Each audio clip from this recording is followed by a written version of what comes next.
Hello everyone and welcome back to Easy English Wins. I am so happy to have you here today. In this explainer, we are going to improve your advanced English vocabulary by analyzing a rapidly developing and very serious news story coming out of eastern Afghanistan. Now, while the topic today is deeply heartbreaking, learning how to discuss serious global events and natural disasters is absolutely crucial for your English fluency. It helps you understand international news, follow complex conversations, and express your thoughts on important world issues. We will be breaking down the advanced vocabulary, grammar structures, and real-life phrasings used by journalists to describe this tragedy. Get your notebooks ready, and let's dive right into today's lesson. More than 100. We are starting with a staggering number. In English, when we say a number is staggering, we mean it is so large or shocking that it is hard to believe. It completely surprises you. More than 100 individuals are currently missing following torrential rains and flash floods. Let's look at that phrase, torrential rains. Torrential is a fantastic advanced adjective. We use it to describe rain that is falling extremely heavily and very fast. A great collocation or word pairing you will often hear is torrential downpour. For example, you might say, the football game was canceled due to torrential rain. The sudden, violent nature of this weather leads to flash floods. Floods that happen incredibly quickly, in a flash, with little to no warning. Understanding these terms really sets the stakes and helps us comprehend the immediate chaos of this disaster. Section 1. The disaster in Nuristan. Let's look at the immediate impact on the ground. The sheer scale of this crisis, reported by the Taliban government following Monday's flash floods in Parun, is devastating. Let's break down some of the key vocabulary used to report on disasters like this. First, the word casualties. A casualty is a person who is killed or injured in a war or a terrible accident. Here, we are looking at heavy casualties, at least 20 dead and over 80 wounded. Another important term here is severely damaged. This is a highly common adverb-adjective pairing in English news. Severely means very seriously. Notice the passive voice used in reporting this destruction. Homes and shops were severely damaged. The focus on the action and the result, not on who or what did it. If you want to use this in your daily life, you could say, my phone was severely damaged when I dropped it.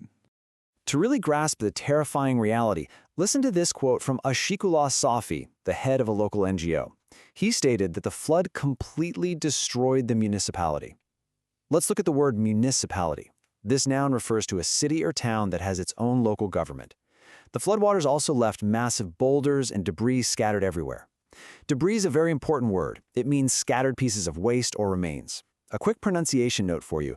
The S at the end of debris is completely silent. We say debris. Let's do some quick reading and shadowing practice to help your pronunciation. I'm going to read this sentence at normal speed and then slower. I want you to repeat after me. Ready? Normal speed. The flood completely destroyed the municipality, leaving dangerous debris. Now slower. The flood completely destroyed the municipality, leaving dangerous debris. Great job. Keep practicing that out loud. Section 2. Deforestation and deadly floods. So how did the rainfall become this destructive? We have to look at the environmental context. Just a few years ago, in 2020, Nuristan was officially designated as a national park. When a place is designated, it means it is officially chosen for a specific purpose. It was famous for its lush forests. Lush is a beautiful adjective meaning growing thickly and strongly, very green and healthy. But today, we see widespread deforestation. Let's look at this word family. Forest is the noun. Deforest is the verb, meaning to remove the trees. Deforestation is the noun for the whole process. By cutting down these lush forests, the land loses its ability to absorb heavy rainfall. To absorb means to take in or soak up, like a sponge. For example, plants absorb carbon dioxide from the air. Without roots to absorb the water, normal heavy rains rapidly turn into unstoppable, deadly floods. Section 3. A highly vulnerable nation. Let's zoom out to the broader national context. Afghanistan is facing a perfect storm of challenges, making it incredibly vulnerable. If you are vulnerable, you are exposed to the possibility of being attacked or harmed, either physically or emotionally. For instance, older people are especially vulnerable to the flu. The country is extremely vulnerable to natural disasters like storms and droughts, but this is compounded by deeply entrenched poverty. Entrenched is an excellent advanced word. It means firmly established and very difficult to change. You can have entrenched poverty or entrenched beliefs. Furthermore, the nation's infrastructure has been ravaged by decades of war. Ravaged means severely damaged or completely ruined. When a nation is already ravaged and struggling with entrenched poverty, its ability to recover from a natural disaster is almost non-existent. This brings us to a timeline of relentless, overlapping crises. In 2021, we saw the withdrawal of the US-led coalition. Withdrawal is the noun form of the verb withdraw, which means to pull back or remove. Against this backdrop of political transition, extreme weather continues to devastate the country. Devastate is a powerful verb meaning to destroy or ruin something completely. Just this past April, northern floods killed anywhere from 150 people, according to the BBC, to over 300 people, according to the World Food Programme. Notice how different news agencies report different numbers. This is common in disaster reporting. And now, just a short time later on Monday, we see these eastern flash floods devastate Nuristan. Section 4. The lingering threat. The rain hasn't stopped, and neither has the danger. The crisis is far from over. Officials are actively advising residents to avoid riverbanks and any flood-prone areas. Let's look closely at that suffix, prone, flood-prone. When you attach prone to a noun, it means likely to experience or suffer from that thing. So a flood-prone area is an area very likely to flood.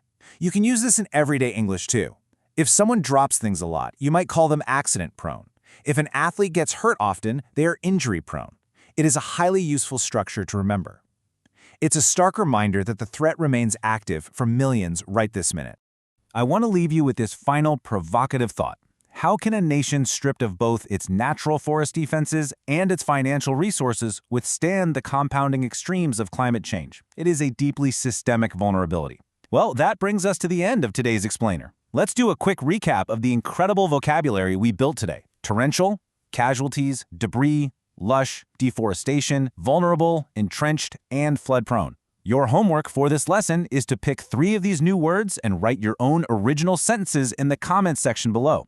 I will be checking them and giving you feedback. If you found this lesson helpful, please make sure to subscribe, like this video, and turn on notifications so you never miss a lesson. Also, leave a comment telling me which new word was your favorite today. Don't forget to grab your free vocabulary PDF linked in the description, and be sure to check out the next video on our channel for more advanced news vocabulary. See you in the next lesson. Keep practicing. You can absolutely do it. Bye.